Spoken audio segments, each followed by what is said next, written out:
Alhamdulillah sudah anggotanya sudah mulai bertambah. Jadi kita akan mulai saja kegiatan webinar hari ini. Bismillahirrahmanirrahim. Assalamualaikum warahmatullahi wabarakatuh. Waalaikumsalam warahmatullahi wabarakatuh.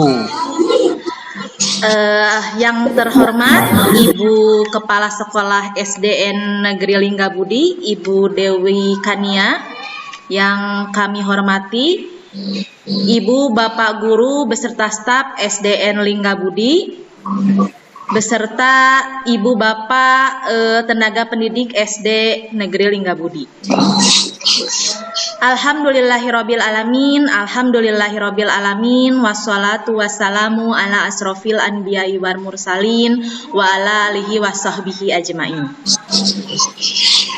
Puji serta syukur marilah kita panjatkan kehadirat Allah Subhanahu wa taala, yang mana pada hari ini kita semua masih diberikan nikmat sehat, sehingga pada kesempatan hari ini kita masih diberikan kesempatan untuk mengikuti kegiatan webinar atau sosialisasi modul 1.4 dengan materi budaya positif. Sebelumnya Ibu Bapak Guru hebat SD Negeri Linggabudi, saya mohon maaf sekali. Di sini mungkin saya berbicara bukan karena saya paham, bukan karena saya lebih tahu, tapi mungkin saya berbicara di sini mungkin terkait dengan sharing untuk melaksanakan salah satu tugas atau kegiatan dari guru penggerak angkatan 5. Adapun kegiatan webinar hari ini, yang pertama yaitu pembukaan, yang kedua yaitu paparan konsep budaya positif, dan yang ketiga yaitu masukan dan sharing mungkin nantinya akan didampingi oleh Ibu Kepala Sekolah dan Ibu Bapak Guru SD Negeri Linggabudi. Baik, untuk itu Ibu Bapak, saya mohon izin untuk share screen materi hari ini.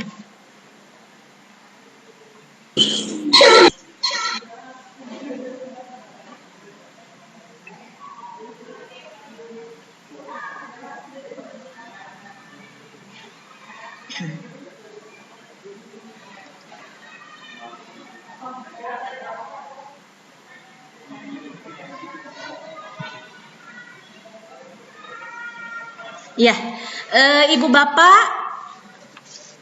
untuk kesempatan kali ini, materi yang akan saya diseminasikan terkait dengan materi budaya positif di modul 1.4. Perkenalkan, mungkin sebelumnya sudah tak asing lagi, saya adalah guru kelas 6, nama saya Yani Febrian, saya adalah calon guru penggerak angkatan 5 dari SD Negeri Linggabudi Kota Cimahi. Latar belakang kenapa materi ini harus didiseminasikan, harus disosialisasikan pada Ibu Bapak Guru semua, yaitu di zaman sekarang fenomena krisis karakter itu sangat mengkhawatirkan. Masuknya era globalisasi disambut baik oleh semua pihak, tetapi juga menimbulkan kecemasan lain pada diri orang tua, termasuk kita, yaitu sebagai guru. Kecemasan tersebut muncul dari pengaruh-pengaruh luar yang berdampak negatif, yang bisa menimbulkan krisis identitas dan karakter anak-anak. Maka dalam hal ini, peranan orang dewasa sangat dibutuhkan sebagai pendamping atau pengkontrol.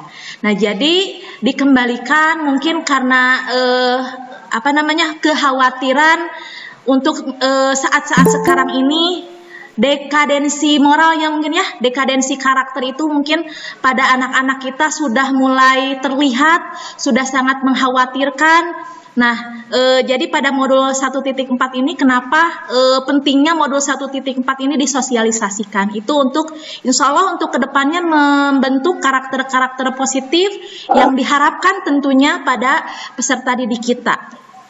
Itu adalah latar belakang webinar kali ini. Selanjutnya, Ibu Bapak, terkait dengan materi yang akan kita bahas yaitu budaya positif. Kita semua sudah tahu ketika kita berbicara tentang budaya, pasti kaitannya erat sekali dengan kebiasaan.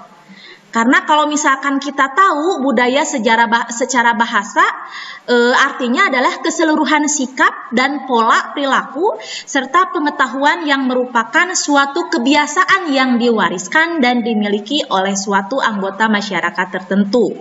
Jadi secara budaya, mungkin untuk bahasa budaya sendiri sudah tak asing lagi gitu ya. Kalau misalkan mendengar kata budaya, oh budaya itu adalah kebiasaan gitu. Kemudian untuk positif itu sendiri adalah hal baik ya. Jadi kalau secara bahasa mungkin dapat diartikan budaya itu kebiasaan atau kebiasaan yang diwariskan, dan positif itu adalah hal baik. Kemudian untuk selanjutnya kita kaitkan antara pengertian budaya dan pengertian positif dengan materi kita hari ini, dengan konsep budaya positif. Nah, nantinya kita akan membahas terkait budaya positif. Apa sih itu budaya positif? Budaya positif adalah nilai-nilai, keyakinan-keyakinan, dan kebiasaan-kebiasaan di sekolah yang berpihak pada murid agar murid dapat berkembang menjadi pribadi yang kritis, penuh hormat, dan bertanggung jawab. Jadi intinya tujuan dari modul ini mungkin nantinya bagaimana caranya kita selaku pendidik bisa membentuk karakter-karakter yang baik pada murid-murid kita, karakter-karakter yang positif yang sesuai dengan harapan tentunya. Nah, baik Ibu Bapak hebat, di sini pada konsep utama modul positif ini ada beberapa hal yang akan kita bahas nantinya. Tentunya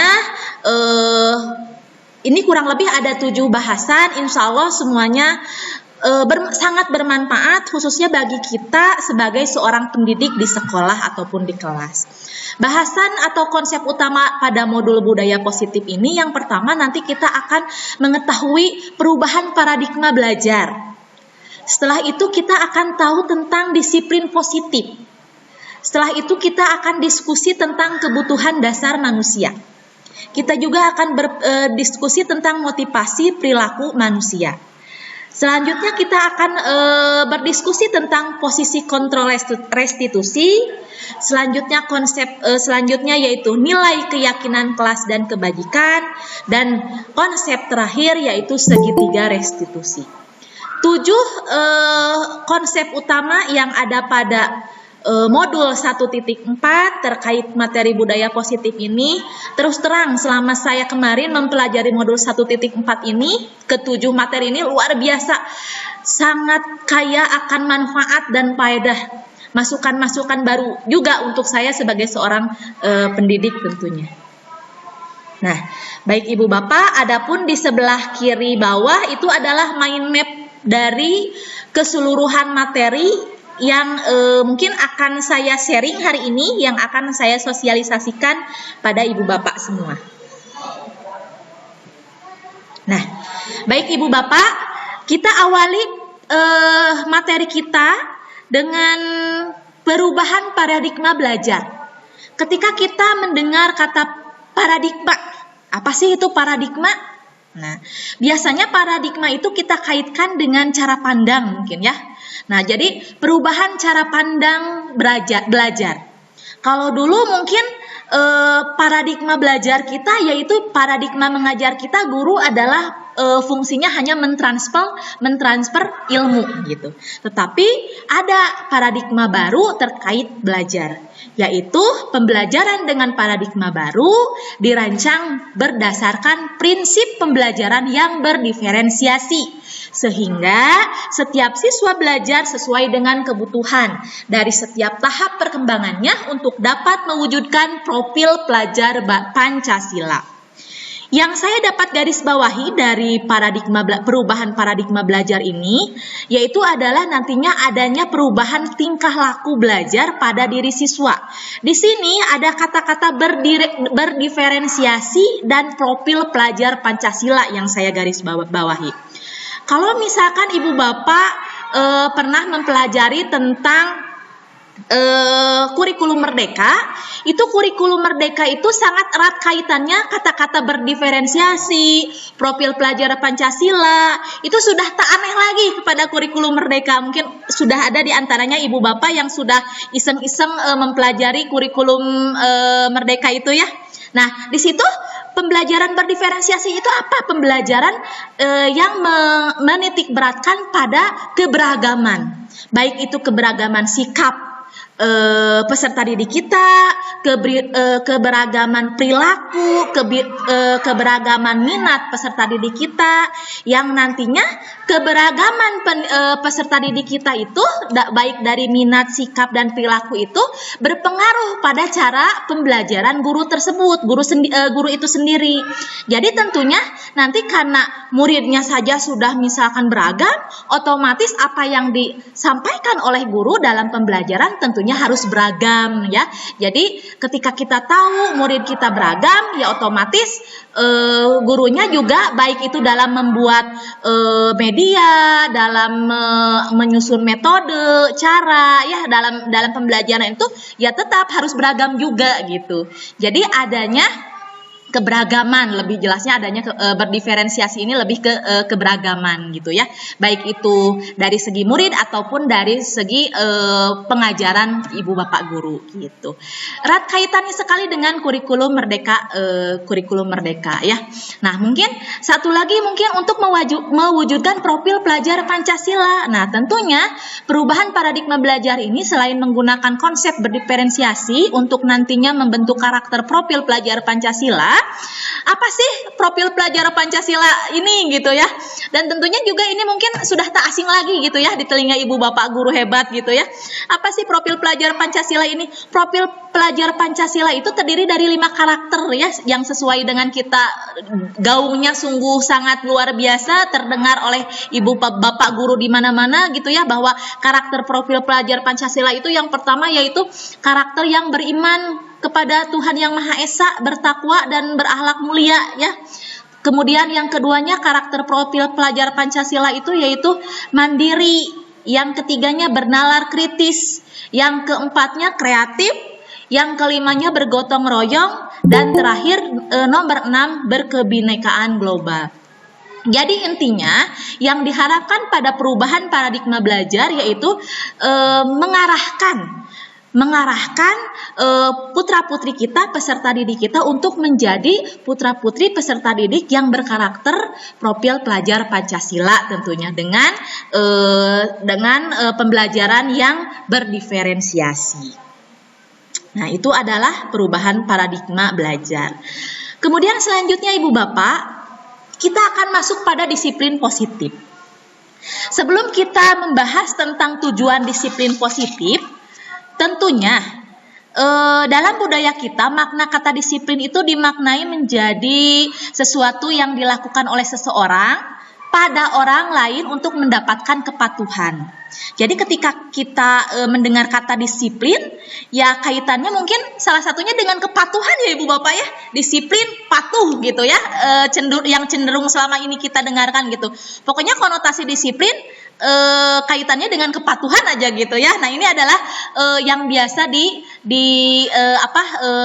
yang biasa kita tahu gitu ya, makna disiplin tersebut. Nah, kemudian sebagai pendidik, tujuan kita adalah menciptakan anak-anak yang memiliki disiplin diri sehingga mereka bisa berperilaku dengan mengacu pada nilai-nilai kebajikan universal. Nilai-nilai kebajikan universal itu tentunya adalah nilai-nilai kebaikan yang diakui oleh umum tentunya ya, apapun itu gitu ya, dan memiliki motivasi intrinsik. Apa itu motivasi intrinsik dan bukan ekstrinsik? Mungkin nanti secara lebih jelasnya di depan kita akan bahas apa itu motivasi itu motivasi intrinsik apa dan motivasi ekstrinsik itu apa. Kemudian tujuan mulia dari penerangan disiplin positif adalah agar terbentuknya murid-murid yang berkarakter, santun, jujur, peduli, bertanggung jawab, dan merupakan pembelajar sepanjang hayat sesuai dengan standar kompetensi lulusan yang diharapkan ya. Jadi intinya terkait dengan disiplin positif yang kita garis bawahi, ujung-ujungnya tujuannya kita harus membentuk murid-murid kita itu murid-murid yang berkarakter gitu ya. Bagaimana murid yang berkarakter? Ya tentunya murid-murid yang santun, jujur, peduli, dan bertanggung jawab. Lalu tujuan utama apa sih? Tujuan utamanya kita harus mengaplikasikan disiplin positif ini di kelas, baik itu di kelas ataupun di sekolah. Tujuan utama dari disiplin positif ini tentunya untuk menanamkan motivasi kepada semua siswa agar mereka menjadi orang yang mereka inginkan dan mereka bisa menghargai diri sendiri dengan nilai-nilai yang mereka percaya. Motivasi ini berasal dari diri siswa atau internal, sehingga akan berdampak panjang dan tidak akan terpengaruh dengan adanya hukuman dan hadiah.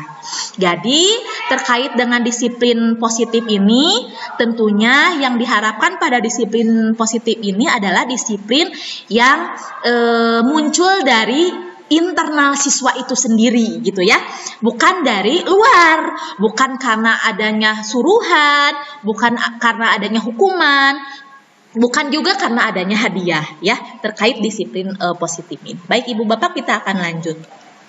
Nah, tentunya Ibu Bapak untuk melaksanakan kegiatan proses disiplin diri ini di sekolah, tentunya perlu peran serta kita.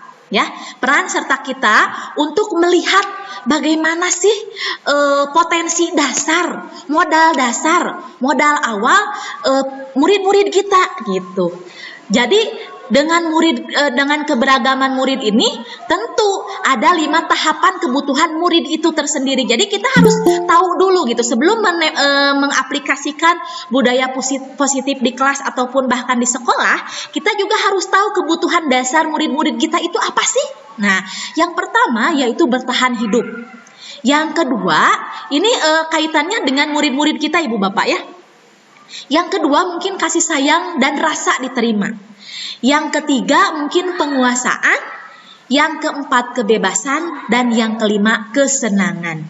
Jadi terkait dengan kebutuhan dasar murid-murid kita memposisikan si A, misalkan si A. Oh, si A itu anaknya seperti ini. Kenapa kok anak tersebut caper gitu ya? Sehingga kita mau menerapkan disiplin positif di kelas itu susah banget gitu ya. Jadi sebelum kita mau memasukkan proses disiplin positif pada peserta didik, tentunya kita harus tahu dulu gitu modal awal anak ini kebutuhannya apa sih gitu. Kalau murid yang caper, oh mungkin dia kurang kasih sayang mungkin gitu ya. Misalkan mereka tidak merasa diterima oleh teman-temannya misalkan gitu ya. Otomatis kita harus harus bertindak bagaimana pada murid yang seperti itu. Jadi sebelum kita mengaplikasikan budaya positif ini, sangat penting sekali kita tahu bagaimana sih kebutuhan dasar murid-murid kita. Apakah murid kita butuh kasih sayang misalkan, coba didekati, misalkan coba mengobrol gitu ya. Kalau misalkan murid kita kan ada yang sok bosi gitu ya, sok kuasa di kelas itu, sok saya paling jago gitu ya. Nah, berarti harus bagaimana kita mendekati murid yang yang memiliki hati penguasa itu di sini ya. Jadi sekali lagi kebutuhan dasar manusia itu ada untuk bertahan hidup, kasih sayang, penguasaan, kebebasan, dan kesenangan. Jadi ini dikembalikan lagi terkait dengan sifat dasar murid-murid kita tersebut. Baik Ibu Bapak, untuk selanjutnya, nah di sini terkait dengan motivasi, ketika tadi kita mendekati murid-murid kita untuk tahu berada di posisi mana murid-murid kita itu ya, modal dasar yang bagaimana, apakah modal dasar yang butuh kasih sayang, apakah murid-murid kita itu tergolong pada penguasa gitu ya di kelas kita gitu. Nah, tentunya kita harus tahu dulu, kan kita nanti harus mendekati murid-murid kita itu. Nah, kita harus mempunyai motivasi gitu ya, motivasi untuk mengajak murid-murid itu memberikan motivasi berlebih gitu ya kepada murid-murid kita supaya proses disiplin positif di kelas ini bisa terrealisasi dan bisa terlaksana. Nah, tentunya sebelum kita memberikan motivasi pada murid-murid kita, sebetulnya motivasi perilaku manusia itu dibagi menjadi 3 kelompok, Ibu Bapak. Ya, jadi sekali lagi motivasi itu dibagi menjadi 3 intinya. Ya, nah menjadi apa saja motivasi dibagi 3 itu? Yang pertama, motivasi karena untuk menghindari ketidaknyamanan atau hukuman. Ya, jadi motivasi itu adalah dorongan yang timbul pada diri seseorang. Ya, kan itu secara bahasa aja. Motivasi itu pengertiannya adalah dorongan yang timbul pada diri seseorang. Kemudian dikaitkan dengan 3 kelompok motivasi. Yang pertama, ada anak yang mempunyai motivasi karena biar menghindari tidak nyaman disuruh-suruh bu guru misalkan ya. Atau misalkan karena tidak mau dihukum. Akhirnya anak tersebut misalkan mau melaksanakan tugas yang ditugaskan gitu ya. Nah, kemudian ada juga golongan yang kedua. Anak misalkan bermotivasi untuk hanya mendapat imbalan atau penghargaan dari orang lain. Ya, jadi untuk mendapat imbalan atau penghargaan orang lain. Kalau yang pertama mungkin tadi posisinya untuk menghindari hukuman ya, untuk menghindari hukuman. Nah, untuk yang kedua, untuk mendapatkan imbalan atau penghargaan dari orang lain. Nah, untuk motivasi yang kedua ini tentunya nanti ibu bapak guru bisa nilai sendiri. Apakah murid-murid kita sudah masuk pada motivasi yang mana gitu ketika melaksanakan tugas-tugas dari kita. Dan yang terakhir mungkin ada motivasi untuk menjadi orang yang mereka inginkan gitu ya, karena mereka menghargai diri sendiri dengan nilai-nilai yang mereka punya gitu. Ada yang misalkan kan kalau misalkan dikasih tugas itu ada yang si murid itu ada yang mau karena takut hukuman, ada yang mau karena mereka misalkan pengen imbalan atau penghargaan, dan yang terakhir mungkin mau melaksanakan tugas ibu gurunya tapi mereka itu melaksanakannya dengan lebih kesukarela gitu, karena mereka yakin terhadap diri mereka sendiri dan sebenarnya mereka juga punya nilai-nilai baik gitu pada dirinya sendiri. Nah, pada ketiga jenis motivasi perilaku ini kira-kira menurut ibu bapak lebih baik yang mana? Apakah yang pertama, kedua, atau ketiga?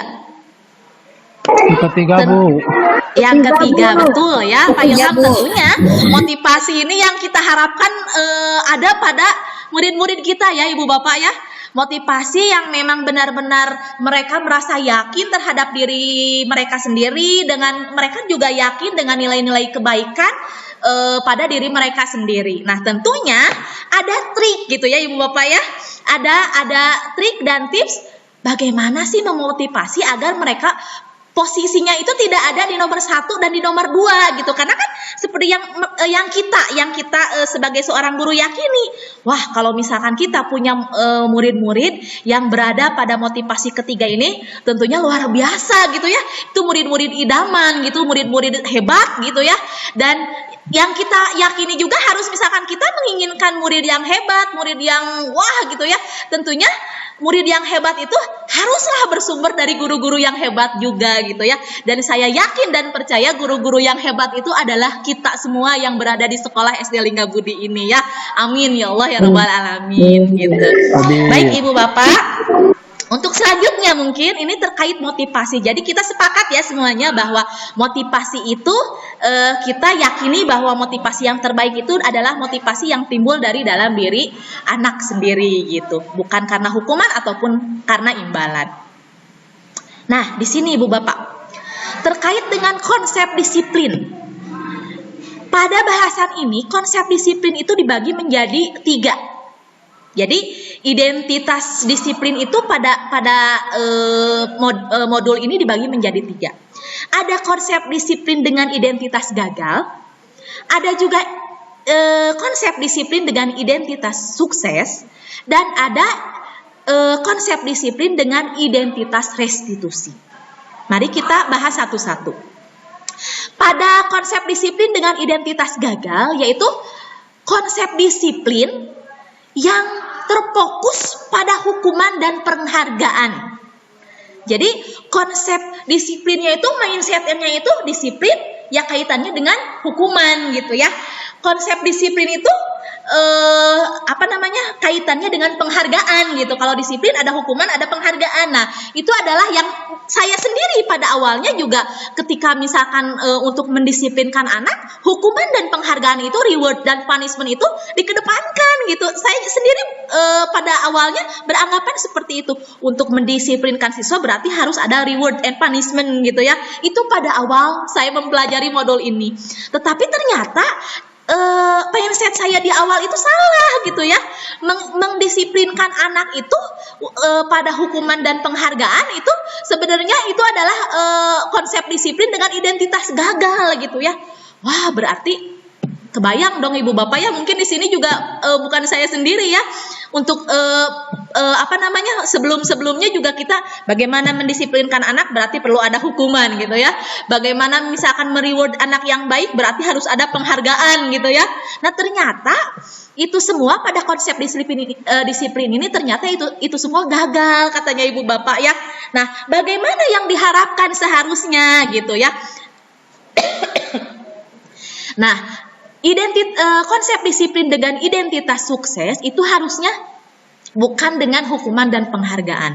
Kenapa tidak boleh dengan hukuman dan penghargaan? Karena kalau misalkan kita menghukum, takutnya misalkan menyakitkan hati anak. Anak tidak merasa nyaman, memaksa, daek-daekna tapi kapaksa, misalkan seperti itu ya.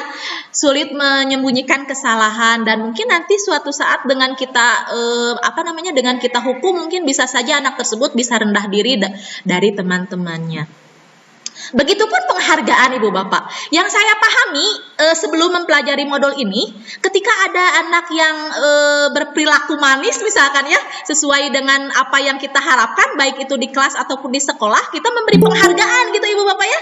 Baik itu misalkan pujian misalkan gitu ya. Baik itu misalkan apalah gitu ya.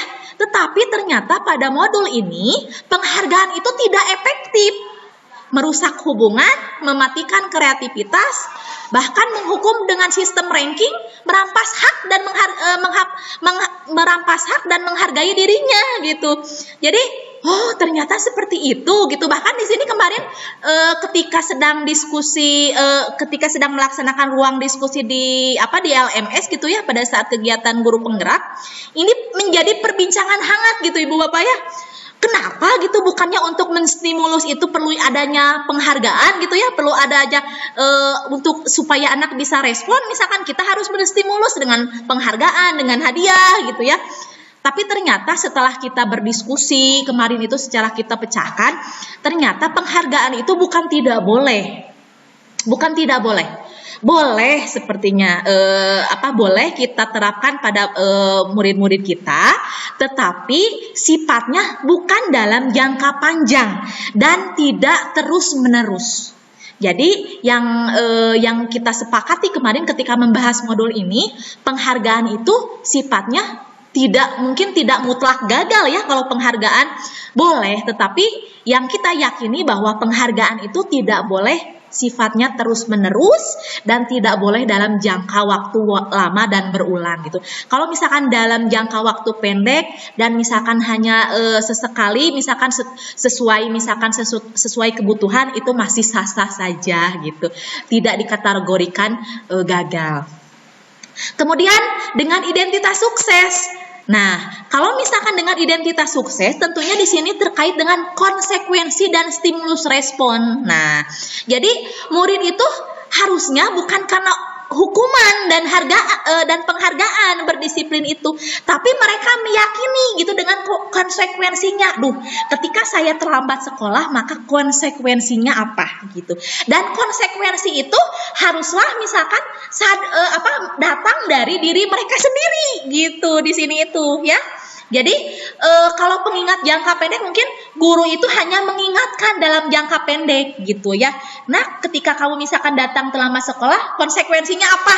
Nah, mereka yang mencari solusi pada masalahnya mereka sendiri. Kan kalau misalkan murid kesiangan itu masalah tuh ya. Masalah tentunya bagi murid itu. Nah, maka yang memecahkannya pun pada sistem konsekuensi ini mereka sendiri gitu. Ya Bu, nanti kalau misalkan saya kesiangan, efeknya misalkan nanti saya datang terlambat ke sekolah, saya misalkan terpongah-pongah di jalan, saya masuk malu dengan teman-teman yang lain, misalkan gitu. Kemudian ketika saya kesiangan, misalkan ini, jadi alasan-alasan itu munculnya dari diri siswa sendiri gitu. Ketika saya kesiangan, banyak mungkin nanti akan ada beberapa pelajaran yang tertinggal gitu. Jadi konsekuensi gitu. Nah, disiplin itu adalah disiplin yang diharapkan. Kemudian stimulus respon. Ketika stimulus respon tadi, stimulus respon juga diyakini ya, ketika kita memberikan penghargaan, ketika kita memberikan misalkan hadiah pada murid kita merespon. Nah, mungkin sifatnya itu tidak bisa sah saja. Jadi penghargaan dengan stimulus respon mungkin ini tidak terlalu, perbedaannya tidak terlalu tidak terlalu bertolak belakang gitu. Jadi untuk stimulus respon tersebut, dengan menerapkan kita stimulus respon pada murid-murid kita, tentunya murid-murid bisa menghormati kesepakatan gitu kan.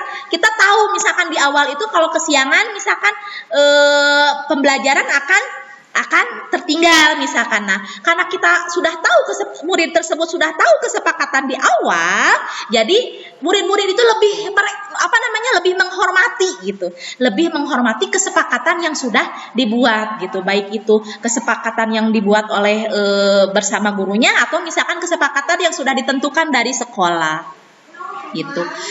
Dan selanjutnya yaitu disiplin dengan identitas restitusi. Nah, ketika kaitannya dengan restitusi, kata restitusi itu sebelumnya kalau misalkan di awal-awal, apa sih restitusi itu ya? Kalau misalkan yang saya dengar gitu, kalau berbicara dengan restitusi itu kaitannya dengan apa itu? Pajak gitu ya.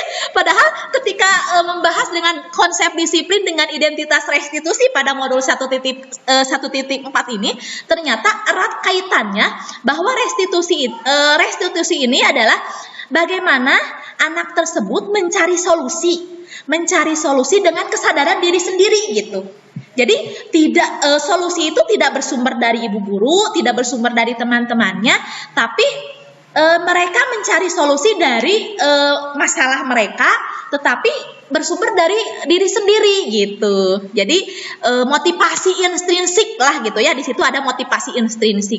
Mereka motivasi intrinsik dari dalam dirinya sendiri. Bukan karena misalkan adanya takut bu guru, misalkan karena malu karena teman-teman, tidak, tetapi mereka percaya pada diri mereka sendiri. Fokus pada pemecahan masalah. Konsep disiplin dengan identitas restitusi ini yaitu fokus pada pemecahan masalah. Contoh, bukan pada masalahnya. Kalau misalkan seperti tadi contoh, murid kesiangan misalkan, jadi tidak hayowe memarahi misalkan si murid yang kesiangan, sudah misalkan nasi sudah menjadi bubur misalkan, datangnya juga sudah kesiangan, tidak bisa misalkan diputar waktu. Nah, dengan pendekatan restitusi ini, ibu bapak guru itu fokusnya pada udahlah, kita fokus ke pemecahan masalah saja. Bagaimana nanti murid tersebut tidak mengulangi hal tersebut, bagaimana murid tersebut sadar diri untuk tidak mengulanginya hal tersebut gitu. Kemudian ketika konsep disiplin dengan identitas restitusi sudah ada pada hati-hati pada murid-murid kita, murid-murid di kelas kita, maka secara otomatis mereka pun akan lebih menghormati dirinya sendiri dan juga menghormati orang lain. Kenapa? Karena ketika mereka melakukan kesalahan, mereka tidak akan ujug-ujug menyalahkan orang lain gitu. Mereka akan fokus saja pada kesepakatan bersama. Oke, berarti itu salah saya. Saya berjanji untuk lain waktu mungkin saya tidak akan mengulangi hal yang sama, mungkin jadi gitu. Tidak akan misalkan jadi ngawarirang gitu ya. Bu, saya kesiangan dan nyampur si anu, Bu. Dan tadi misalkan ini, dan tadi ada ini misalkan gitu ya. Dan tadi Bu sama Bu Guru misalkan ininya di ini misalkan gitu.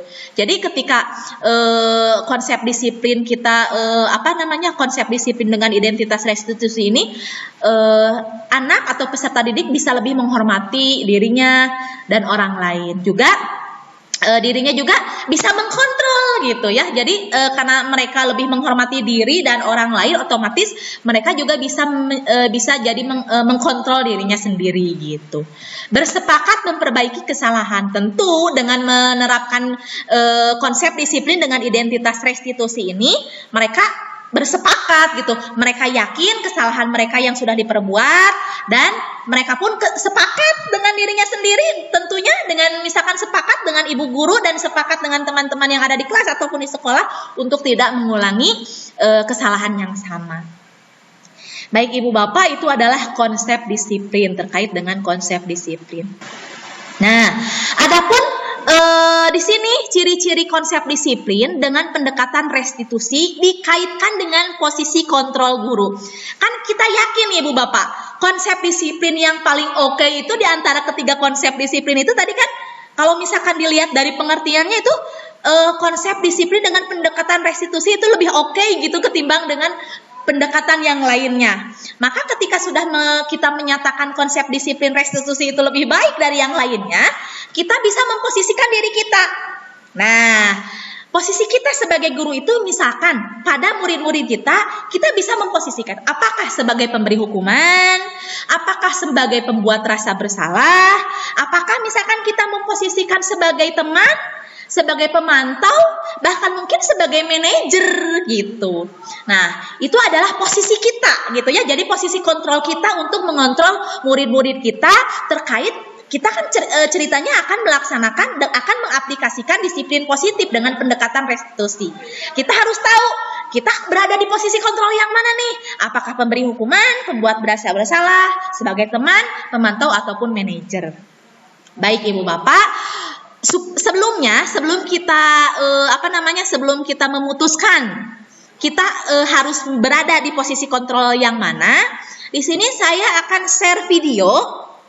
Ada video nanti ada 5 contoh guru, di mana 5 contoh guru ini ada contoh yang pertama, contoh guru yang memberi hukuman. Kedua ada kontrol guru yang berperan sebagai membuat merasa bersalah. Dan ketiga ada kontrol guru yang bertindak sebagai teman.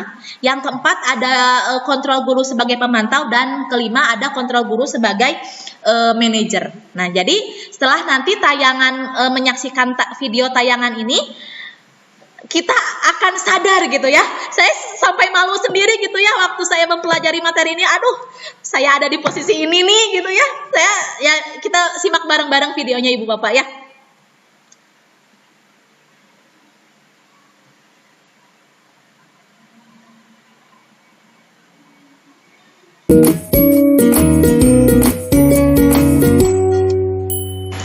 Salam bahagia Ibu dan Bapak guru hebat. Dalam penerapan disiplin positif restitusi, salah satu program yang dikembangkan adalah 5 posisi kontrol. 5 posisi kontrol dalam restitusi adalah proses perjalanan seorang pendidik agar dapat mengenali dirinya.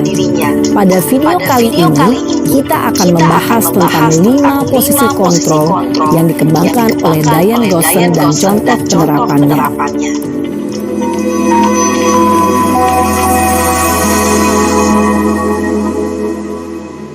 5 posisi kontrol itu adalah 1. Posisi penghukum, 2. Posisi pembuat merasa bersalah, 3. Posisi teman, 4. Posisi pemantau atau monitor, dan 5. Posisi manajer. Untuk lebih memahami kelima posisi tersebut, mari kita saksikan kasus Naren yang terlambat hadir 20 menit di sekolah dan melihat bagaimana kelima posisi kontrol dalam menghadapi masalah tersebut.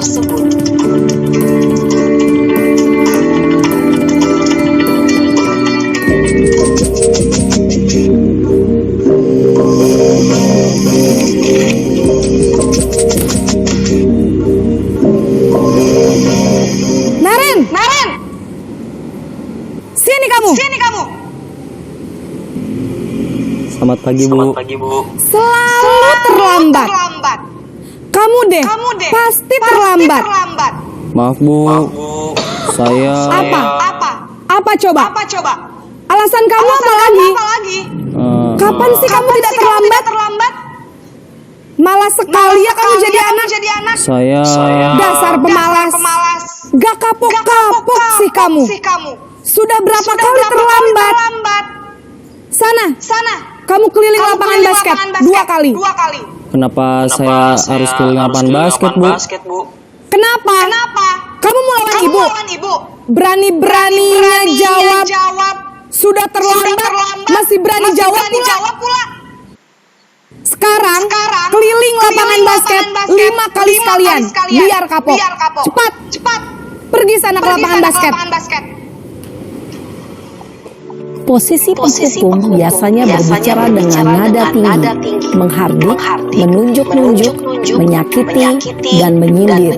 Hukuman bisa berupa fisik maupun psikis. Ibu dan bapak guru hebat. Dampak yang terjadi pada murid ketika guru berada pada posisi penghukum adalah murid cenderung akan memberontak, bahkan menyimpan dendam.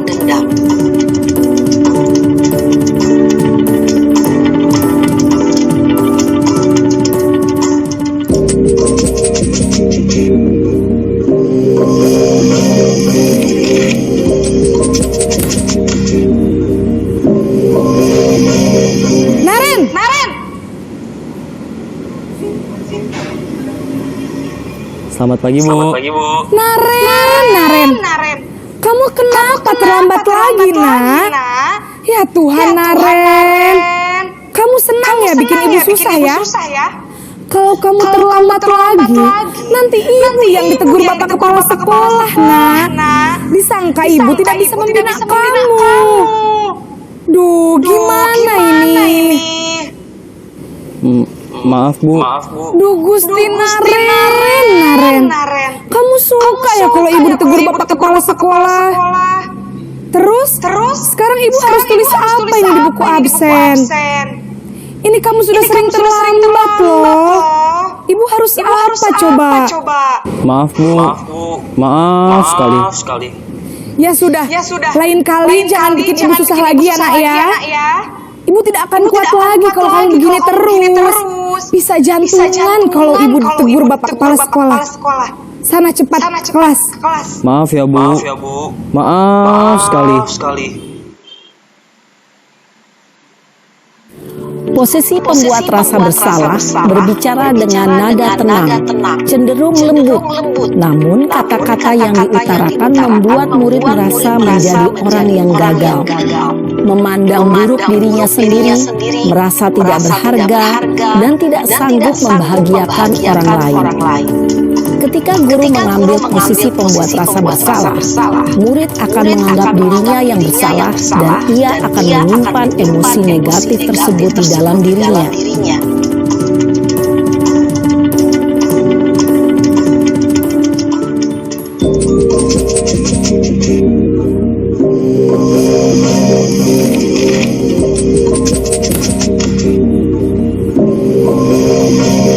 Naren.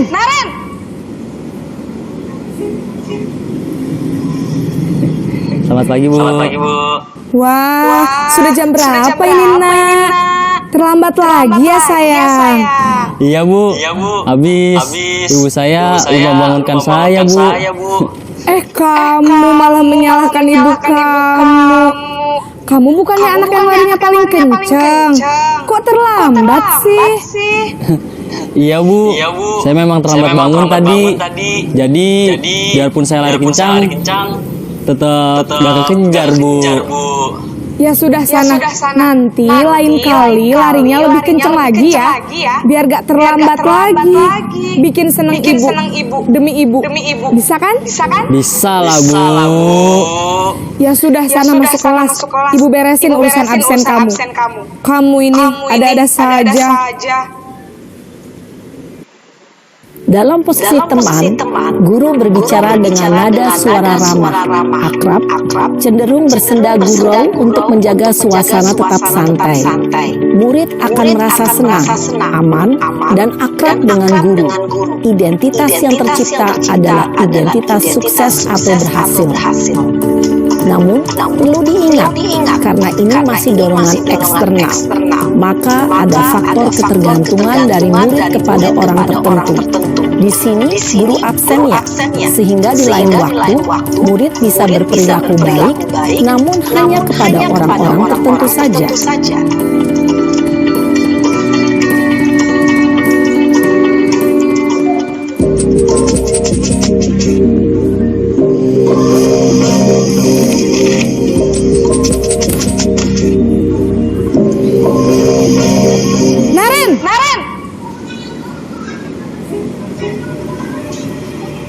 Selamat pagi, Bu.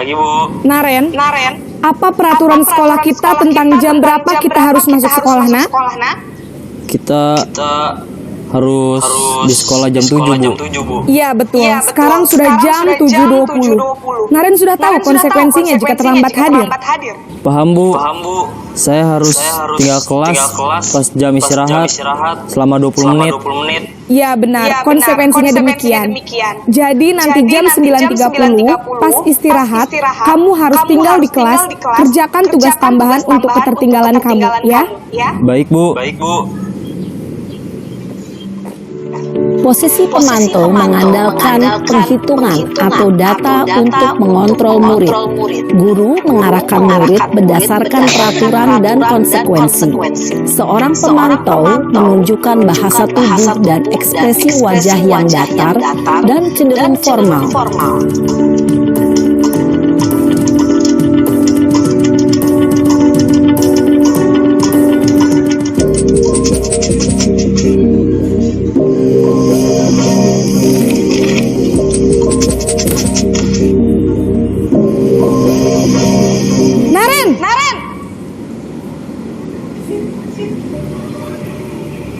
Selamat pagi, Bu.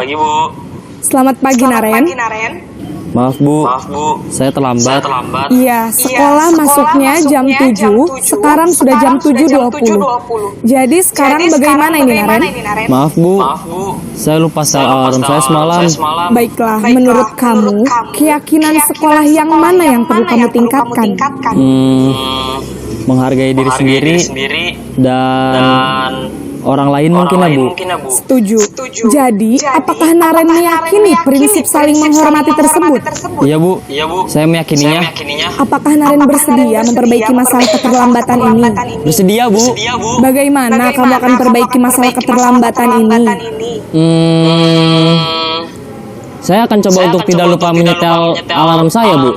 Baik, kalau Naren lupa menyetel alarm di rumah, ada orang yang kira-kira bisa bantu mengingatkan tidak? Ada, Bu. Kakak saya, Kak Ema. Ada lagi selain Kak Ema? Selain Kak Ema, ada ibu saya. Baik, jadi yang mengingatkan Naren adalah Kak Ema dan ibu kamu ya? Kira-kira akan mulai setel alarm kapan nih, Naren? Setelah pulang sekolah, akan segera saya lakukan. Baik, jadi Naren akan setel alarm untuk bangun besok pagi dan akan diingatkan oleh kakak dan ibunda Naren ya. Ada lagi yang mungkin perlu dilakukan, Naren? Agar tidak terlambat bangun lagi. Tidak ada, Bu. Baik, Naren. Terima kasih untuk kerjasama kamu. Sekarang kamu perlu kembali ke kelas untuk belajar. Baik, Bu. Terima kasih. Posisi manajer adalah posisi kontrol yang disarankan untuk membimbing murid memiliki sikap disiplin yang positif, yaitu murid yang mandiri, bertanggung jawab, dan dapat memecahkan masalah. Tujuan dari posisi ini adalah agar murid dapat berefleksi atas tindakannya. Guru akan dengan tulus memberikan pertanyaan-pertanyaan bermakna, sehingga membuat murid dapat belajar dari kesalahannya dan mencari sebuah solusi untuk menyelesaikannya. Ibu dan bapak guru hebat, setelah mengamati adegan kelima posisi kontrol tadi, kira-kira posisi mana yang paling ideal? Posisi mana yang dapat menunjang motivasi intrinsik murid? Ya, tentu posisi manajer. Posisi ini memang posisi ideal yang ingin dituju setiap pendidik. Pada posisi inilah, guru dapat menerapkan disiplin positif yang berpihak pada murid, yang memerdekakan murid. Perjalanan seorang pendidik tentunya tidak mudah untuk sampai pada posisi seorang manajer. Namun, tujuan kita pasti, yaitu menciptakan murid-murid yang mandiri, merdeka, dan bertanggung jawab.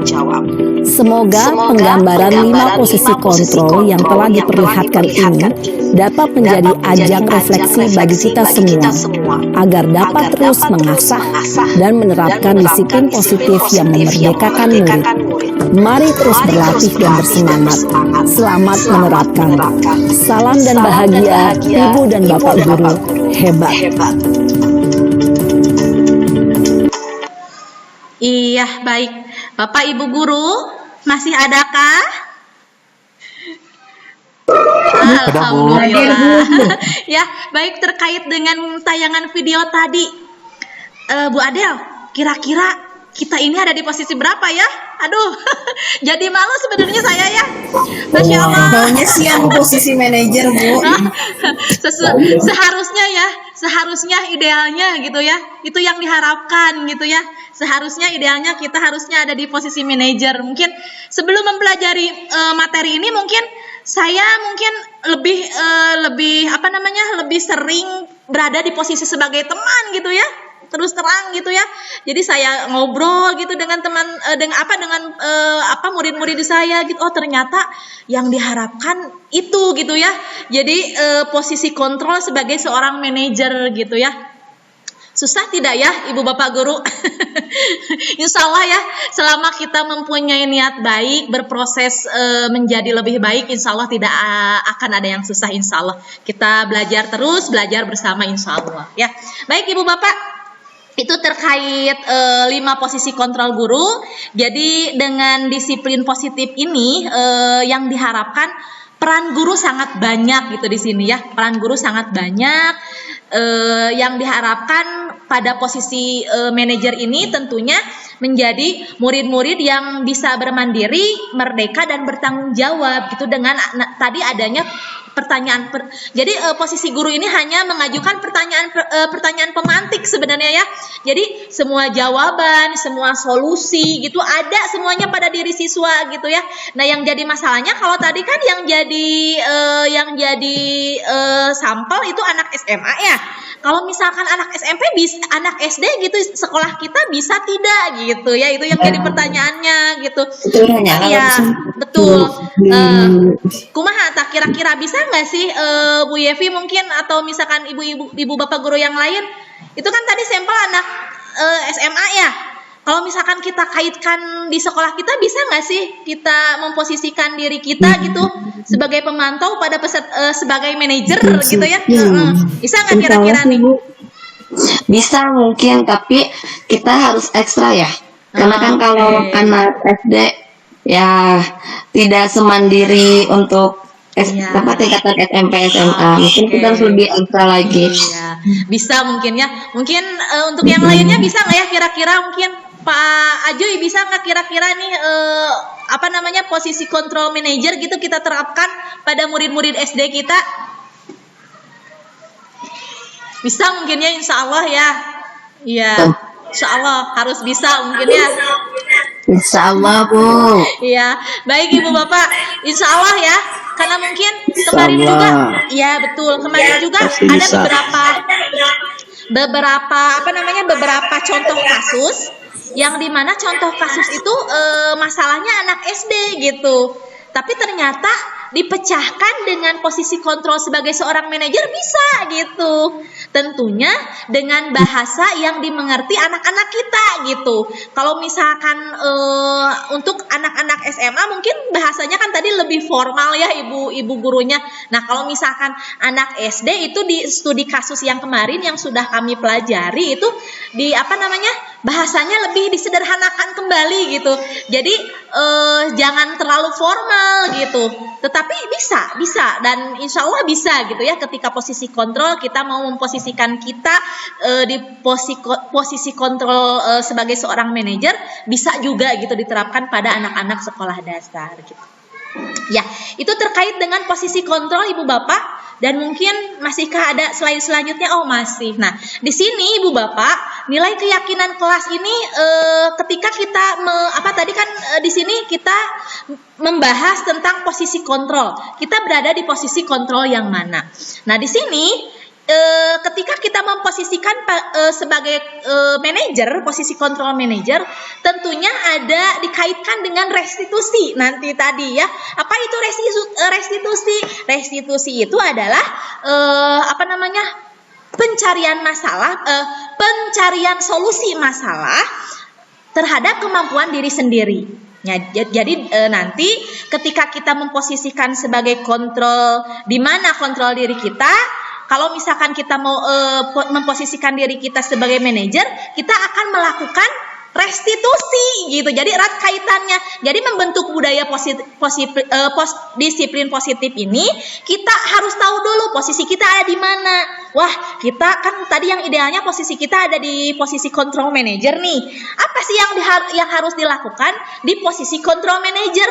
Tentunya kita harus melaksanakan tadi kan ya, yang restitusi, pendekatan restitusi tadi yang dibahas di awal. Apa itu pendekatan restitusi? Pendekatan disiplin restitusi itu pendekatan yang menitik beratkan pada pencarian solusi dengan kesadaran diri sendiri gitu ya. Jadi saling keterkaitan antara disiplin positif, posisi kontrol, dan disiplin restitusi. Nah, di sini saya pernah beberapa saat kemarin setelah mempelajari materi ini, saya mencoba mengaplikasikan nilai keyakinan kelas dan kebajikan. Nilai keyakinan kelas dan kebajikan ini mengacu pada nilai-nilai yang bersumber pada harapan. Jadi nilai yang bersumber pada harapan, dari harapan berbuah keyakinan gitu ya. Jadi siswa itu ada harapan. Nah, ini adalah tahapan-tahapan untuk mengaplikasikan disiplin positif ya. Jadi nanti adanya kita harus bentuk dulu keyakinan. Bagaimana cara kita membentuk keyakinan anak? Tentunya kita harus menanamkan harapan dulu gitu ya. Jadi kita tanamkan harapan pada diri peserta didik kita. Setelah kita menerapkan harapan pada peserta didik kita ambil keyakinan diri masing-masing. Tuliskan boleh misalkan keyakinan diri. Apa sih yang kamu misalkan harapan apa sih yang kamu inginkan misalkan dalam 1 tahun pembelajaran kita di kelas 6 ini misalkan, atau di kelas 5, di kelas 4 ini misalkan gitu. Misalkan kemarin anak-anak saya menjawab, saya berharap teman-teman saya tidak ada yang mengolok-olok nama bapak saya gitu, ada yang menuliskan gitu ya. Nah, harapannya misalkan terus banyak sekali harapannya, ada anak yang menuliskan harapan mereka dalam hati dituangkan dalam keyakinan diri gitu ya, dituangkan dalam keyakinan diri. Nah, ada juga misalkan saya mau misalkan pada anak-anak yang kemarin itu saya inginkan kelas ini jangan berantakan, kalau ada yang piket jangan diacak-acak lagi katanya gitu. Terus semuanya saya baca gitu, saya simpan rapi ya keyakinan diri itu. Maka dari keyakinan diri yang mereka tuliskan di ini, karena mereka yakin katanya kalau kelasnya tidak rapi, mereka akan terganggu kalau misalkan teman-temannya meledek mereka jadi tidak nyaman katanya gitu, yang mereka tuliskan di kertas keyakinan diri itu. Kemudian setelah mereka menuliskan keyakinan diri, kita tahu semua di kelas, maka keyakinan diri itu akan berubah menjadi keyakinan bersama gitu, atau keyakinan kelas. Nah, dari keyakinan kelas yang mereka sepakati bersama, kan kalau misalkan ditulis satu-satu ya tentang keyakinan bersama itu, dari keyakinan diri, kumpulan keyakinan diri, ada keyakinan bersama itu sangat banyak sekali dari 36 siswa. Maka saya rangkum lagi gitu, dari keyakinan bersama itu muncullah kesepakatan kelas gitu.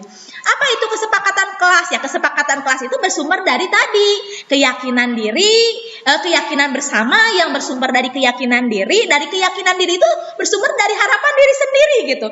Mereka berharap di kelas ini seperti apa, pembelajaran seperti apa, bu gurunya seperti apa gitu ya. Mereka tulis semua dalam kertas keyakinan diri itu. Dikumpulkanlah jadi keyakinan bersama. Nah, dari keseluruhan pendapat yang mereka tulis, buatlah kesepakatan. Karena kamu yakin dengan yang kamu tulis, maka kita buat kesepakatan. Tentunya kesepakatan itu harus disepakati dan disetujui bersama. Akhirnya buatlah kita kesepakatan kelas. Kesepakatan kelas yang kita buat itu ya ada dari dari 6 kesepakatan kelas yang kita buat itu sebetulnya kesepakatan yang kita buat itu bersumber dari beberapa keyakinan diri yang banyak gitu. Istilah nama disimpulkan lah gitu ya, dirangkum dalam sebuah kesepakatan kelas gitu. Jadi kalau misalkan kita runtut, mereka punya harapan. Di kelas itu mereka punya harapan terhadap teman, terhadap bu guru, terhadap pembelajaran, terhadap suasana kelas, terhadap sekolah gitu. Dari harapan mereka tulis dalam keyakinan diri. Nah, dari keyakinan diri mereka simpen, kumpulkan, jadilah keyakinan bersama gitu. Nah, pada keyakinan bersama itu, bu guru ambil mana-mana nih yang kira-kira sama, misalkan pendapatnya sama, ini sama, ini sama. Nah, akhirnya disimpulkanlah dalam kesepakatan kelas gitu ya. Jadi kesepakatan kelas ini bersumber dari harapan-harapan mereka. Kenapa harus membentuk kesepakatan kelas gitu ya? Karena kesepakatan kelas ini kan bersumber dari mereka, dari hati-hati mereka nih. Istilahnya dari relung hati mereka nih.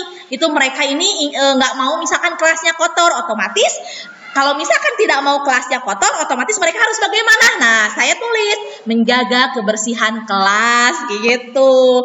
Tadi nih, karena misalkan ini kesepakatan bersama, jadi saya tidak ingatkan lagi. Misalkan jadi saya tidak tulis peraturan kelas 6B. Kenapa tidak boleh peraturan? Kalau misalkan peraturan itu sumbernya dari bu guru gitu, dari saya atau bahkan mungkin dari sekolah.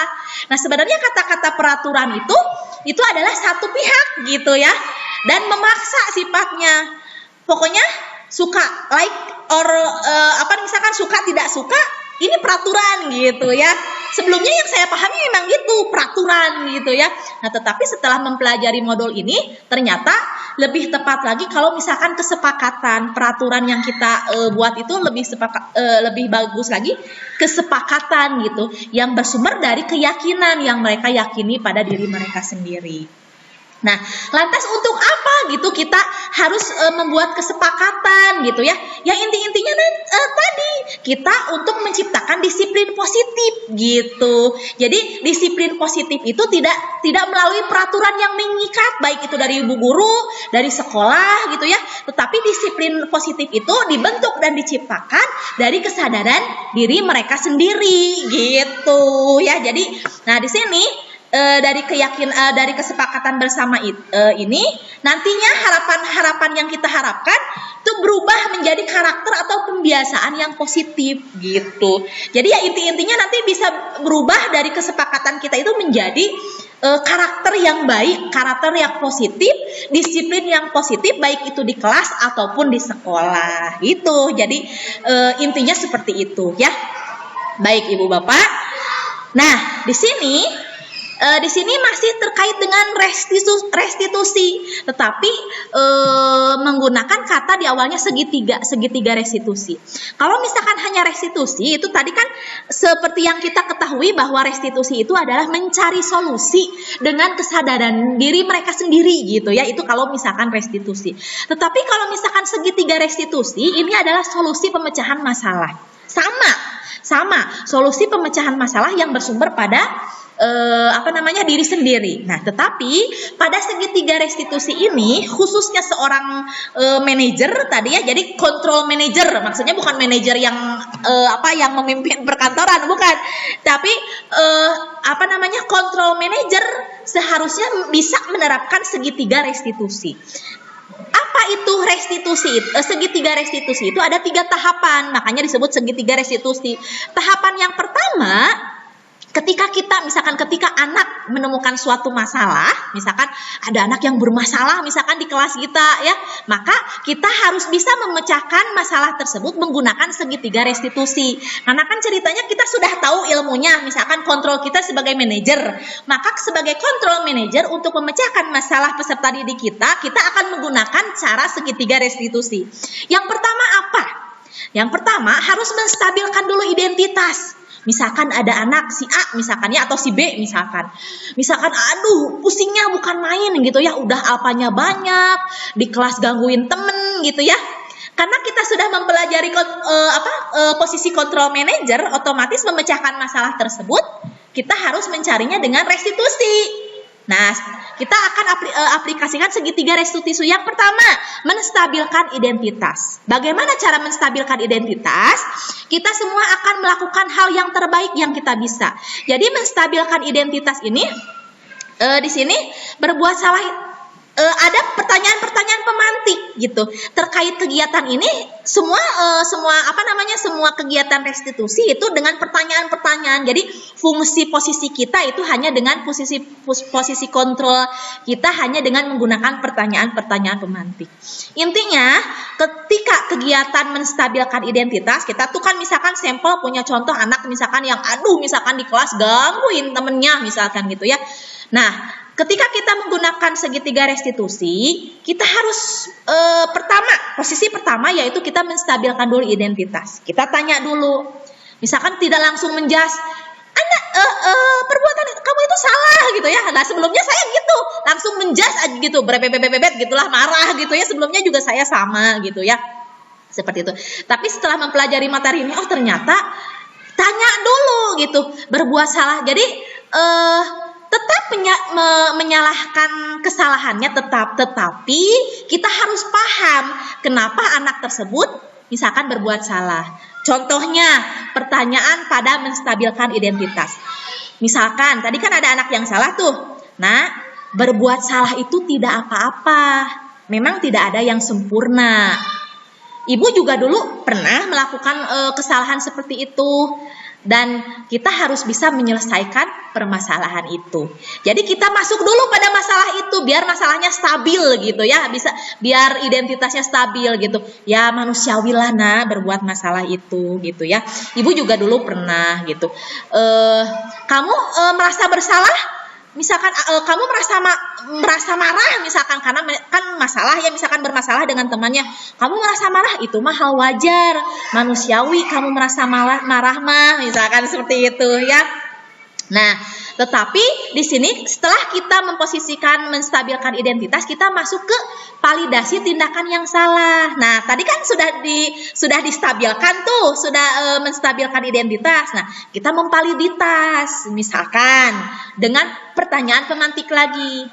Padahal kamu bisa ya lebih buruk daripada itu, misalkan seperti itu. Tapi kamu pasti punya alasan kenapa kamu berbuat atau melakukan seperti itu. Jadi kita hanya mengajukan pertanyaan-pertanyaan pemantik. Itu adalah contoh-contoh pertanyaannya. Nah, yang terakhir juga kita menanyakan keyakinan. Kamu percaya tidak dengan misalkan dengan kelas kamu? Kamu percaya tidak dengan keluarga kamu? Yang namanya dengan teman, misalkan harus bagaimana? Misalkan wajar ada rasa marah, wajar ada rasa misalkan kesel. Tapi yang namanya dengan teman, kita besok akan bertemu lagi bla bla bla bla bla bla gitu. Jadi keyakinan gitu, yakin terhadap teman kita itu bahwa teman kita itu tidak selamanya salah dan kita juga tidak selamanya benar gitu ya. Nah, jadi menghadirkan keyakinan di sini ya. Jadi sekali lagi ketika kita sudah memutuskan untuk kita posisi kontrolnya misalkan di mana, misalkan sebagai control manager, maka kita harus bisa menerapkan segitiga restitusi ini. Nah, mungkin itu. Alhamdulillah sudah sekian dan terima kasih Ibu Bapak di sini slide-nya. Alhamdulillah ya. Mungkin itu share materi dari saya Ibu Bapak terkait dengan materi-materi yang ada di modul 1.4 terkait dengan budaya positif. Sekali lagi mohon maaf Ibu Bapak, di sini saya memposisikan berbicara di sini bukan yang paling bisa ya Ibu Bapak ya, bukan juga yang paling benar. Tapi di sini mungkin saya hanya mendiseminasikan modul yang sudah saya pelajari gitu ya di guru penggerak. Mudah-mudahan dari webinar ini, dari hasil webinar ini, mudah-mudahan bisa bermanfaat khususnya buat saya yang menyampaikan gitu kan, dan umumnya mudah-mudahan bisa bermanfaat buat kemajuan pendidikan kita di sekolah kita tercinta SD Negeri Lingga Budi ya. Amin ya Baik, rabbal Ibu alamin. Bapak, saya izin stop sharing dulu ya, stop screen dulu. Mungkin nanti karena paparan materinya sudah selesai, kita akan ke kegiatan selanjutnya yaitu terkait dengan sebentar Ibu Bapak. Ya, terkait dengan masukan. Ya, nanti mungkin masukan dan sharing. Kita akan ke kegiatan masukan dan sharing. Masukan dan sharing ini mungkin satu dulu ya. Satu dari Ibu Kepala Sekolah mungkin masukannya. Nanti sharingnya mungkin bisa dari Ibu Bapak Guru, boleh satu atau dua Ibu Bapak Guru. Masukan dan sharing terkait materi ini. Ya, saya buka lagi ininya. Sebentar Ibu Bapak. Ya, baik. Sekarang masukan dan sharing mungkin masukan dulu dari Ibu Kepala Sekolah terkait materi yang kita sudah bahas. Ibu, kepada Ibu Dewi, waktu kami persilahkan. Masih di unmute Ibu Dewi, Ibu KS? Oh, iya, ya mangga, ya boleh.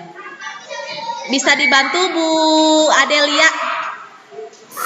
Nah, ini Ya, udah Bu, udah ada Bu. Hilang lagi Bu.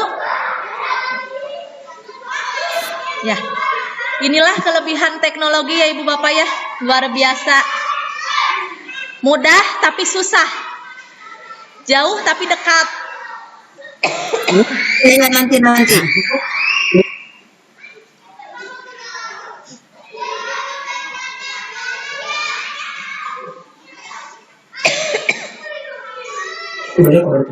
Ya. Bu, ya. Ya, Silakan. udah siap. Bismillahirrahmanirrahim. Assalamualaikum warahmatullahi wabarakatuh. Waalaikumsalam warahmatullahi wabarakatuh. Waalaikumsalam warahmatullahi wabarakatuh. Setelah Ibu mendengarkan webinar ini, ternyata sangat bermanfaat ya. Kita jangan melihat siapa yang menyampaikan, tapi isinya itu kalau bahasa Sunda mundel atau bermanfaat sekali. Dan ini jika seandainya diterapkan di SD kita semuanya, ini menjadikan motivasi ya, motivasi untuk siswa-siswanya akan lebih maju dan nantinya pasti budaya positif itu akan tercipta, menjadi tahu tata krama, menjadi adab ya. Karena diawali dengan kita ini memberikannya itu bertahap, apalagi tadi keinginannya itu seperti apa, manajerial ya. Kalau manajerial kan bagaimana, jadi sepertinya tidak asal menyalahkan, tapi sepertinya kita ini menyampaikannya harus berpikir ulang bagaimana caranya, kita harus introspeksi bagaimana caranya supaya bisa diterima oleh siswa gitu ya. Bahkan ini Ibu mengharapkan nanti minta print out-nya untuk di-share, jadi guru itu punya dokumen biar nanti kalau budaya positif ini bisa, kalau lupa itu nanti bisa diingatkan di kelas masing-masing atau pribadi masing-masing itu memiliki dokumen tentang budaya positif ini. Bagus sekali ini ya. Terima kasih Bu Yani sudah mendesiminasikan tentang budaya positif ini. Mudah-mudahan sekolah kita, murid-murid kita tidak ketinggalan menjadi siswa-siswa yang nanti menyalahkan diri sendiri seperti tadi kan ya. Ada yang akhirnya itu jadi menyendiri, itu hal-hal yang sangat ditakutkan, apalagi dengan kemajuan zaman sekarang, tiba-tiba siswa menyendiri, jadi akhirnya nanti ke frustasi itu kan, kita tidak mengontrolnya, tidak terkontrol. Tapi dengan budaya positif ini, sebelum siswa ke sana sepertinya terkontrol, ya. Dan ini Ibu Bapak Guru wajib melaksanakan. Dan print out-nya itu boleh kan ya, meminta untuk semuanya itu dimiliki supaya nanti dipelajarinya. Itu saja mungkin dari Ibu. Akhir kata, wabillahi taufiq. Assalamualaikum warahmatullahi wabarakatuh. Waalaikumsalam warahmatullahi wabarakatuh. Terima kasih Ibu KS. Mungkin untuk selanjutnya kita masuk ke sesi sharing ya. Kita ngobrol santai aja ya. Mangga mungkin satu atau dua orang Ibu Guru, mungkin Ibu Yevi dulu ya. Setelahnya Ibu Adel mungkin ya. Ya, kita sharing aja nih Bu Yevi. Gimana nih terkait dengan materi tadi yang sudah saya diseminasikan? Siap ya kita bergerak bersama ya Bu Yevi ya. Ibu Bapak Insya guru Allah Bu. semua. Bagus sekali ya Bu ya. Tadi saya lihat paparan materinya, jadi keingetan sama siswa yang di kelas saya. Kebetulan saya punya satu siswa yang yang mungkin ya spesial ya, sungguh sangat luar biasa.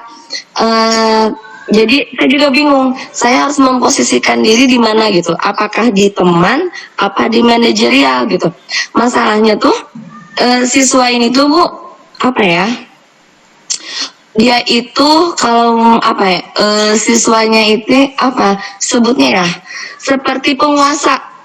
Nah, penguasa untuk di rumahnya. Jadi siswa ini tuh tidak mau bangun, tidak mau ke sekolah, tidak mau bergerak dari kamarnya jika hatinya itu tidak tergerak gitu.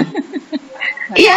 Jadi kayak saya juga dari bulan Juli, Agustus sampai sekarang dia itu hanya masuk 5 kali. Selebihnya semuanya izin. Dan orang tua bilang gini, Ibu biasa ya Ilman izin, karena memang orang tuanya sudah diskusi dengan saya.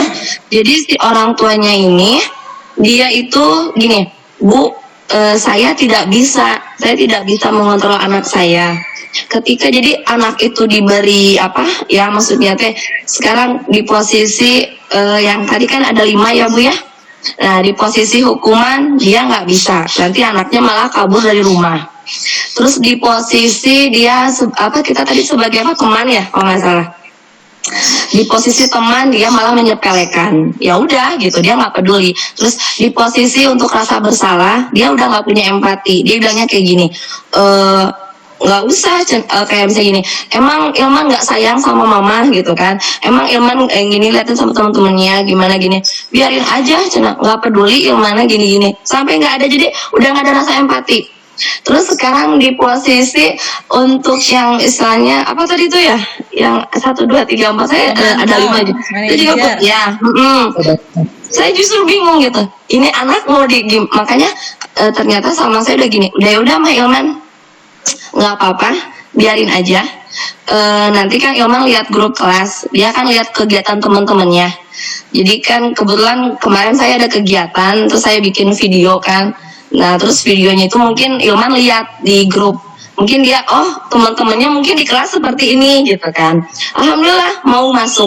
Nah mau masuk, terus kayak misalkan nih ada pengumuman baju gimana seragam ini, nggak masuk besoknya gitu, karena mungkin dia nggak ngerti. Jadi saya nggak bisa menerima sesuatu yang saya juga bingung, ini anak digimanain gitu. Terus kemarin masuk, udah masuk kan saya periksa rambutnya kan panjang. Nah ada beberapa anak yang kayak Panca, Fatir, Ilman ya, nanti rambutnya dirapihkan gitu kan, nggak masuk.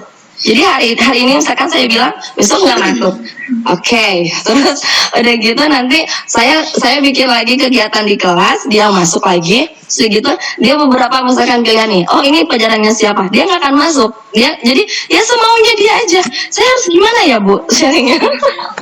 Luar biasa ya, Masya Allah ya, variatif sekali ya, berkarakter sekali, banyak karakter ya murid-murid kita itu ya. Luar biasa perjuangan hebat Ibu Bapak Guru ya. Nah kira-kira bagaimana sih Bu Delia? Kira-kira tadi terkait, tadi kan itu ya murid spesial kalau kata Bu Yepi ya. Terkait dengan sharing kita ngobrol aja nih. Kalau misalkan, nah tadi kalau misalkan dikembalikan pada materi, otomatis posisi kontrol yang terbaik itu ada di manajer mungkin kan ya. Nah kira-kira dengan kasus Ilman, i aja gitu ya. Kira-kira gimana sih Bu Delia? Kita sharing aja. Menurut Bu Delia ini menurut kacamata Bu Delia. Sebenarnya Bu, kalau ngeliat kasusnya Bu Yevi tadi di kelas saya juga sebenarnya ada yang tipenya seperti itu. Iya, Cuman betul, kalau di kelas saya kasusnya dia jarang ngerjain PR gitu. Nah bedanya gitu, udah sering ditegur, dia sampai orang tua juga dikasih tahu, tapi kayak masih belum ada perubahan gitu. Sampai sekarang sih masih diusahakan, tapi tetap masih belum bisa anaknya gitu. Jadi ya saya juga bertanya-tanya. Gitu ya. Oke, tapi Ibu Bapak Guru hebat SD Lingga Budi luar biasa ya. pasti gitu. Setiap guru pasti pernah menemukan anak dengan spesialnya gitu kan ya. Kita tahu nih sekarang teorinya posisi yang paling oke itu posisi control manager gitu ya. Sedikit-sedikit kita sudah tahu, dan mungkin nanti untuk cara lebih detailnya itu bagaimana juga kita juga sudah tahu gitu ya. Nah, tapi mungkin untuk sharing yang ini Ibu KS mungkin bisa ini sharingnya, silakan Ibu. Ya, mungkin setelah mendengar itu ya, kita memang tidak harus plot sesuai yang tadi 1 sampai 5 itu sampai manajer ya. Karena ini SD ya. Jadi menyikapinya itu beda lagi. Biasanya seharusnya itu dicari dulu latar belakang, dipelajari dulu latar belakang anak sampai latar belakang siswanya bagaimana ya. Dipahami dulu. Mungkin ini juga baru teori kan ya. Jadi bagaimana siswanya itu sendiri dipahami dulu. Yang penting latar belakang ini kenapa anak menjadi begini. Itu saja. Jadi sekarang itu memang anak itu jangan langsung, apalagi dipersalahkan, itu nomor 1, nomor 2 itu udah mental itu anak ya. Nah, sebagai teman juga, tapi jangan 100% sebagai teman, karena ini SD ya. Nanti bisa pamannya takutnya makin keenakan justru ya. Jadi akhirnya kita pelajari aja temannya itu siapa, main di rumahnya itu dengan siapa, kita tanya ke orang tuanya. Alasan begitu itu kenapa? Mungkin ada yang ketidakpercayaan terhadap mereka itu. Mungkin mereka itu kecewa dengan adanya di sekolah, atau mungkin saja kecewa terhadap orang tuanya, mungkin saja itu. Dan kemungkinan kalau memang terlalu parah itu biasanya di sekolah itu, kalau kemarin juga ada program apa namanya, tes PCR, ada itu bisa itu ya, bisa diajukan nanti kalau ada dari dinas pendidikan itu masuk ke sana, nanti ketahuan itu. Mungkin ada kecewa hal apa itu, jadi jangan kita itu mengambil kesimpulannya ini kayaknya ini ada masalah beda itu. Jadi harus pelajari dulu lingkungannya ya, jangan sembarangan itu, harus hati-hati. Takutnya nanti justru dia itu kenapa ada teman mungkin yang istilahnya itu ada malak, atau temannya itu bergaulnya itu di luar itu bukan teman sebaya dan sebagainya. Jadi menganggap kita ini kecil gitu. Ada yang begitu. Ya, itu saja mungkin masukan dari Ibu, mudah-mudahan bisa diterima. Baik, terima kasih Bu Ibu KS. Ya, silahkan Bu Yeni, mangga. Jadi keingetan tadi kan kata Ibu ya, kita harus mengerti latar belakangnya. Nah, kebetulan Bu, saya tuh udah ngobrol sama orang tuanya, kenapa anak ini seperti ini. Jadi, anak ini adalah anak bungsu. Anak yang memang yang diinginkan. Nah, terus udah gitu, katanya gini, Ibu, Ilman itu hampir-hampiran. Jadi ketika bayinya tuh ada pokoknya hampir-hampiran untuk tidak ada. Jadi ketika anak ini bisa ada, dia tuh sangat bersyukur banget. Jadi semua apapun yang Ilman mau dikasih, mulai dari sepeda, handphone, kamar yang terbaru, kamar mau mau baju, mau sepatu, semua dikasih. Nah, terus udah gitu, Ilman ini sekarang itu kan karena kemarin itu COVID, dia itu megang handphone, dia itu ada permainan online itu. Nah, jadi siang jadi malam, malam jadi siang. Nah, terus kalau tidur itu di jam 12. Kalau misalnya ini tuh, Ilman kan besok sekolah, udah nggak mau sekolah. Ilman mah pokoknya udah ini mau jadi gamer. Terus gitu teh. Ya tuh Ilman masa mau jadi gamer gini gitu kan ya. Yang luar biasa yang saya sampai gitu ya. Ternyata orang tuanya itu, ibunya itu adalah seorang guru.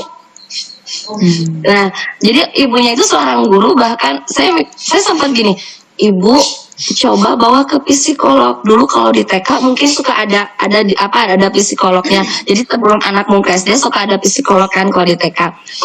Kalau di sini kata saya tuh memang harus ada programnya. Saya bilang, dia juga di TK tapi dia nggak ada psikolog. Dia udah mencoba untuk ke psikolog anak. Tapi Ilmannya selalu nggak mau. Jadi gini, jujur katanya Bu, saya itu tidak bisa marah sama Ilman. Saya itu nggak bisa untuk mengatakan tidak untuk Ilman. Jadi apapun yang anak itu ucapkan itu akan jadi oke gitu. Oke. Nggak akan sama dia nggak akan diiniin gitu. Terus saya nanya, apakah ada teman-temannya yang ini?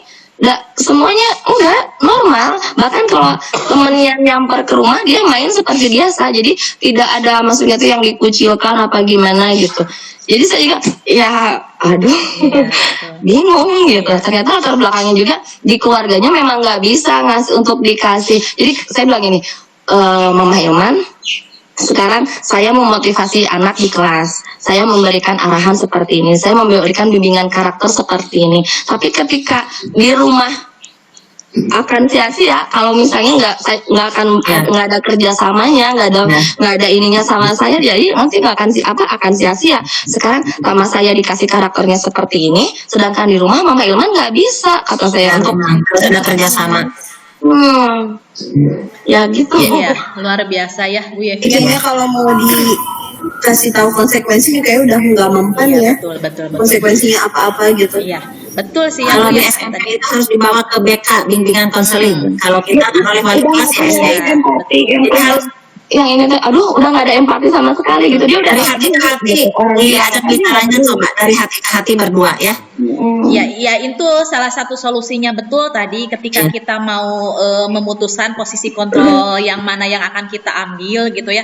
Memang betul tadi yang dikatakan Ibu KS, kita harus tahu dulu latar belakangnya. Setelah kita tahu latar belakangnya, tentunya komunikasi yang sinergi dengan orang tua juga salah satu cara gitu ya. Jadi ketika kita sudah melakukan hal itu, misalkan ya, kita sudah melakukan posisi kontrol yang terbaik, kita misalkan sudah melakukan komunikasi dan sinergi dengan orang tua yang sudah baik pula gitu ya. Istilah nama kalau cek bahasa Sunda mah sudah satekah pola gitu ya. Nah, mungkin dengan doa gitu. Ya jadi kalau misalkan kita makan hanya berikhtiar ya, dengan ikhtiar semaksimal mungkin gitu ya, sebisa kita, semampu manusia gitu. Tapi kan yang membolak-balikan hati anak itu ada yang punya hati gitu ya, ada yang punya hati ya. Mungkin ya tetapi misalkan berdoa aja, tapi misalkan usaha tidak ada misalkan ya. Ya itu mungkin tadi Bu Yepi juga usahanya sudah maksimal gitu ya. Sudah istilah nama sekuat tenaga gitu. Tapi misalkan usaha harus terus dilakukan, kemudian tetap kita kembalikan pada yang membolak-balikan hati anak tersebut. Mungkin itu ya Bu ya, mungkin Ibu Bapak ini terkait waktu sudah terlalu melampaui batas banget ya. Saya mohon maaf jadinya ini sudah makan waktu banyak Ibu Bapak ya.